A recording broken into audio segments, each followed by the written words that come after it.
Tapi kalau hubungan dengan adik-adiknya Mas Tok itu selama di istana seperti apa sih kehidupan sehari-harinya gitu Mas Tok? Ya kalau itu sih biasa, kayak kakak ke adik aja.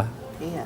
Nggak ada apa istimewanya apa, biasa-biasa aja gitu. Tapi pasti sering lihat Bapak bekerja misalnya, Bung Karno bekerja, penasaran nggak sih kayak gimana aja tugasnya kepala Justru saya negara kalau gitu? ngelihat Bapak kerja, terus saya males kalau mesti jadi presiden.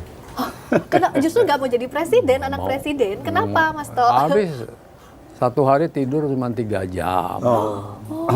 Malam-malam lagi enak tidur, ajudan datang, "Oh, Pak ada berita begini, bagaimana apanya, polisinya harus gimana?" Males. Memang bisa Mas Tok Apa? langsung masuk ke kamar Bung Karno, katanya ada beberapa menteri yang bisa masuk ke kamar Bung Karno langsung lapor ya Mas Tok. Iya. Kayak Pak Ruslan, tuh, terus yang deket lagi tuh Pak Franseda. Pak Franseda tuh yang kalau nggak salah meminta Bung Karno kasih nama Kompas apa. Oh betul. Iya. Yang minta Bung Karno kasih nama koran baru lah. Bapak terus kasih nama Kompas, Pak Franseda. Terus siapa lagi ya? Ada 2-3 menteri lah. Dapat akses untuk menemui Bung Karno ya. Makanya Mas Tok bilang Presiden Soekarno hanya bisa tidur 3 jam ya. Ya rata-rata Makanya, sehari 3 jam lah. Saya ingat foto ini Bung Karno makin sepuh ya Mas Tok ya. Ini Mas Tok Enggak, ini udah sakit ginjal. udah sakit ginjal. Ini diambil waktu Bung Karno dengan Bung Hatta masih jadi satu atau udah terpisah? Udah Bung Hatta waktu itu udah nggak wakil presiden. Bukan wakil presiden. Udah antara lain ngeritik Bung Karno lah di bukunya apa Demokrasi Kita. Iya. Oh, Tapi relasi keduanya Kekeluargaan tetap personal sangat akrab ya Mas Tok Akrab. ya. Masih mau difoto berdua Iya, ya Mas Tok ya. ini kalau nggak salah waktu akad nikahnya Rahma deh. Oh.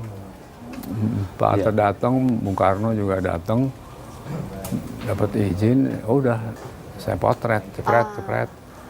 nah Mas Tok kan tidak hanya Bapak, tidak hanya Bung Karno yang jadi presiden, tapi adiknya Mas Tok juga Bu Megawati jadi presiden kelima. Nah itu gimana Mas Tok? Apakah juga memberikan misalnya sumbang saran kalau ke Bu Mega pada saat menjabat atau seperti apa relasinya sama Mas Oh Tok? iya, terutama kalau dia minta gimana Mas kalau soal gini-gini, ya saya kasih tahu aja gimana. Iya. Terus Mas kalau- iya. Iya. Kalau ada masalah yang kira-kira krusial itu juga Iya. saya omongin, hati-hati Dis, sekarang nih situasinya gini. Oh, memberikan saran juga ya, masukan situasi politik kayak gimana. Mas Hartono juga kan Iya. wartawan pada masanya Bu Mega waktu Iya, itu. itu Adis itu panggilan akrab untuk Bu Mega ya. Kalau Mas Tok manggil Bu Mega itu Adis ya. Kenapa sih bukan Mas Tok yang jadi presiden? Kan tadi saya udah ngomong. Nggak saya mau jadi presiden jadi soalnya. presiden.